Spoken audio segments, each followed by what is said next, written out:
viewers, proving all exit polls wrong, Bihar has elected or will put in a new government which is almost the same as what was the outgoing government. That is, NDA has got 125 seats, the Mahagathbandhan has got 110 seats.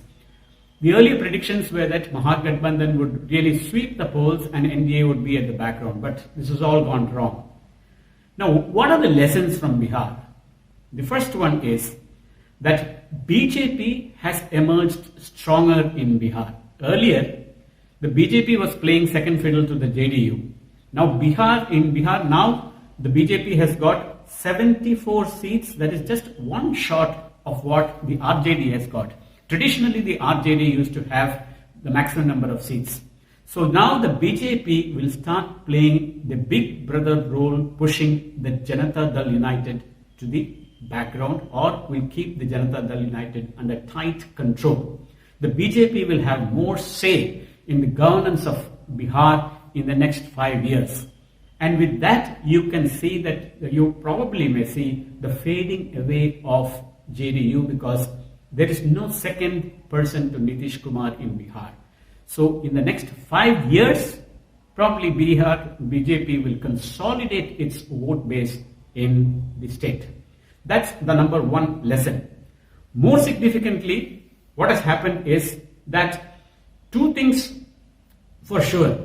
BJP, as I said earlier, will play a major role, and second thing is there will be a sidelining of Nitish Kumar. Now, the second lesson that has come from Bihar is that there were two spoilers in this particular game of elections. Number one is the Congress for the Mahagathbandhan and the Janata Dal United for the NDA. Now, the Congress had contested 70 seats, which was a large number. I don't know how the RJD gave them 70 seats, and they won only 19. And most of the seats that they lost went to the BJP. In fact, the BJP and Narendra Modi should thank Rahul Gandhi for losing so many number of seats and giving those seats back to the BJP. So the biggest spoiler in this election in Bihar was the Congress. So Rahul Gandhi gifting away 30 seats in the future, all the regional parties with whom the Congress would try to align with will reduce the number of seats of the Congress, pushing it to the background. Secondly, the JDU pulled down the NDA. And the JDU's downfall was mainly because of the vicious campaign launched by the Chirag Paswan. Now, why did Chirag Paswan launch this vicious campaign being part of the NDA in Delhi? Why did he do it? There are two theories. One is the BJP wanted to control Nitish to some extent and emerge as the largest party, which it did. Secondly, they didn't have trust in the LJP, that is the Ramvilas Paswan's party. The LJP has traditionally been a very unreliable partner. They can jump this way or they can jump that way.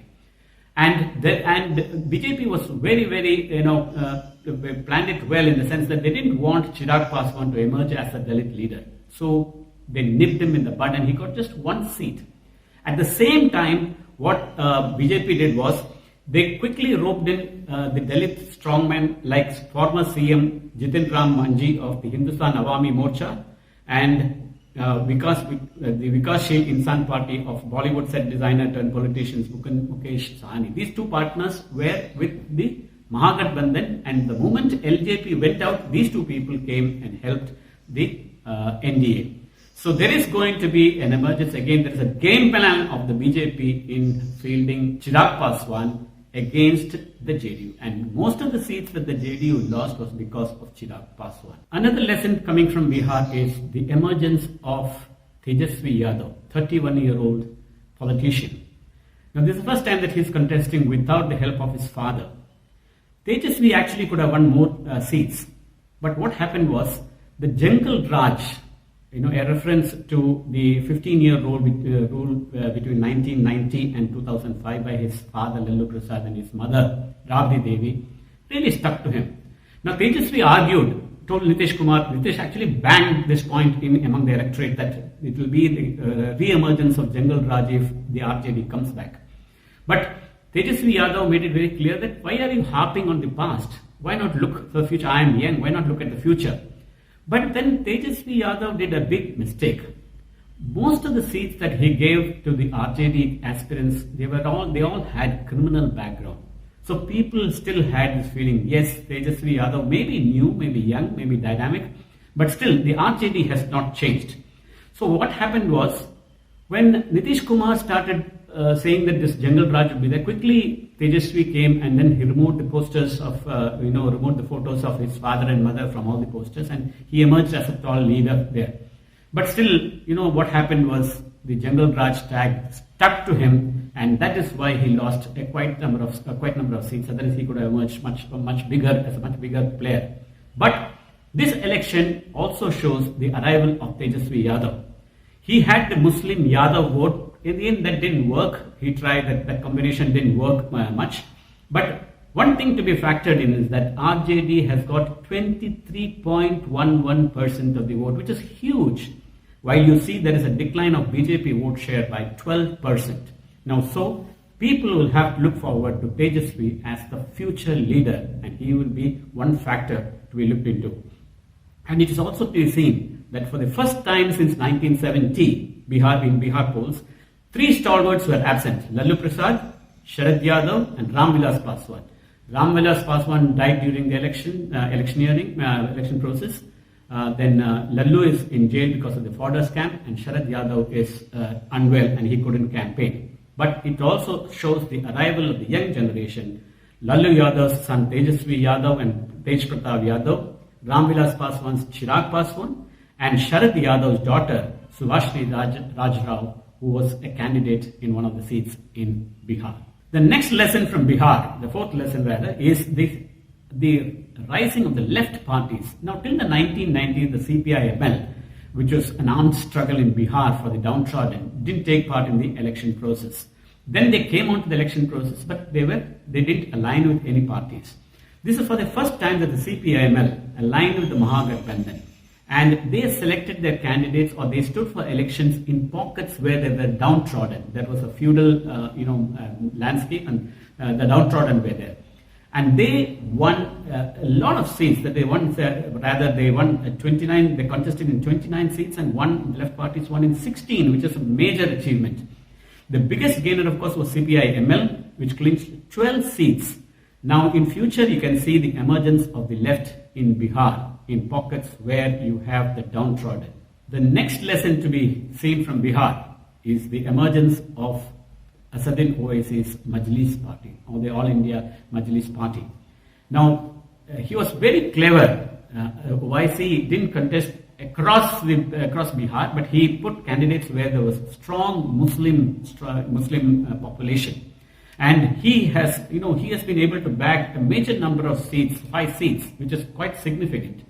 So you can see the emergence of Muslim consolidation through the All India Majlis party.